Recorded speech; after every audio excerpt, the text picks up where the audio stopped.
जय मां कामाख्या। आपका बहुत बहुत स्वागत है कामाख्या धाम में। मैं आपके समक्ष सुशील गुरु जी। अप्रैल माह मेष राशि सन 2024 कैसा रहेगा आइए जानते हैं, और एक नजर डालेंगे पहले मुख्य त्योहारों पर भी और उन तिथियों को भी जानेंगे जिन तिथियों पे हमको कार्य नहीं करना चाहिए। अगर हम उन तिथियों पे कार्य करते हैं तो विघ्न, बाधा, कष्ट, संकट, मानसिक तनाव यह स्वाभाविक आएगा ही।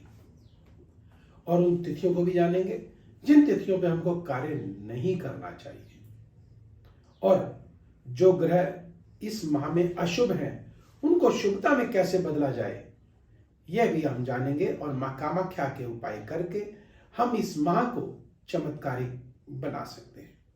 तो आइए अब प्रारंभ करते हैं और सर्वप्रथम जानते हैं कि मुख्य त्योहार इस माह के कौन से हैं।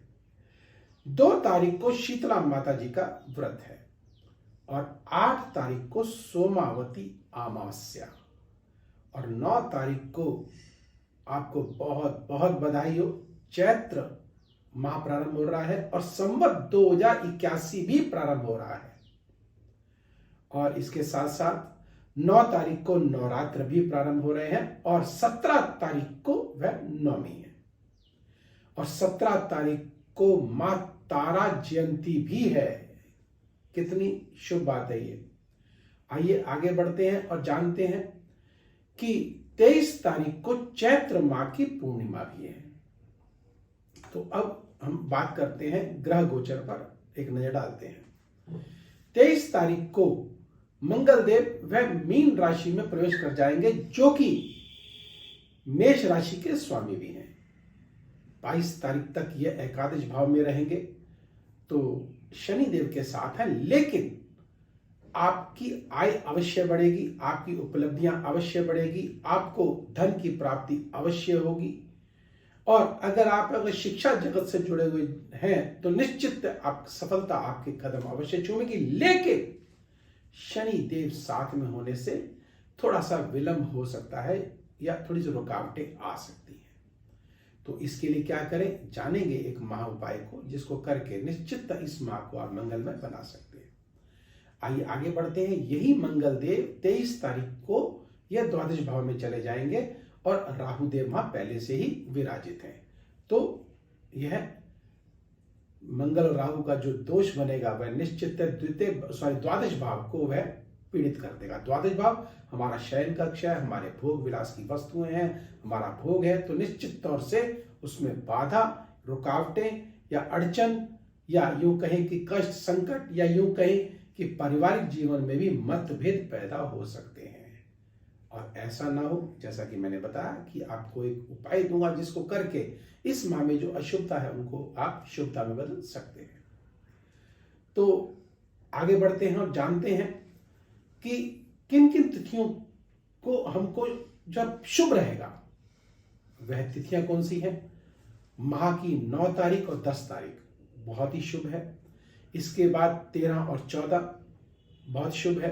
18 और 19 भी जो जातक शिक्षा जगत से जुड़े उनके लिए बहुत ही उत्तम है।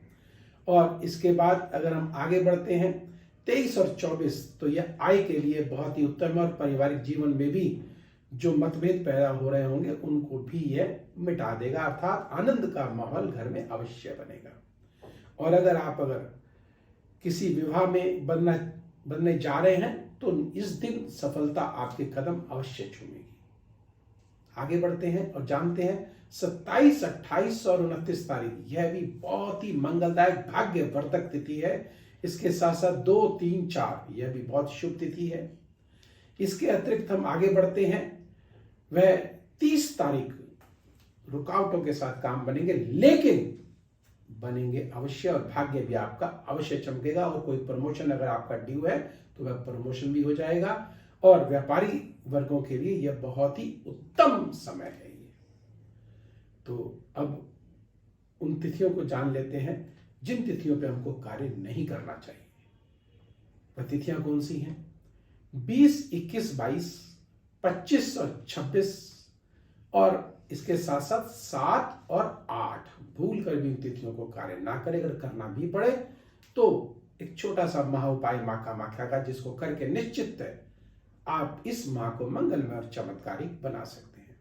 और एक विशेष जानकारी आपके समक्ष रखना चाहता हूं कि अगर किसी ऊपरी बाधाओं से ग्रस्त हो गए हैं या कुछ समझ में नहीं आ रहा कि हमारे साथ क्या हो रहा है, और एक विशेष जानकारी आपके समक्ष रखता हूं कि आप अपनी पत्रिका को जब दिखाएं तो अपनी समस्या उनको, ज्योतिष को ना बताएं। उनकी तो जानकारी ले लें पहले कि हाँ वो हमें सही बता भी रहे हैं या नहीं बता रहे, या हमने जो कहा उसी को मैनिपुलेट करके आपको दे रहे हैं और आपसे पैसे ले रहे हैं।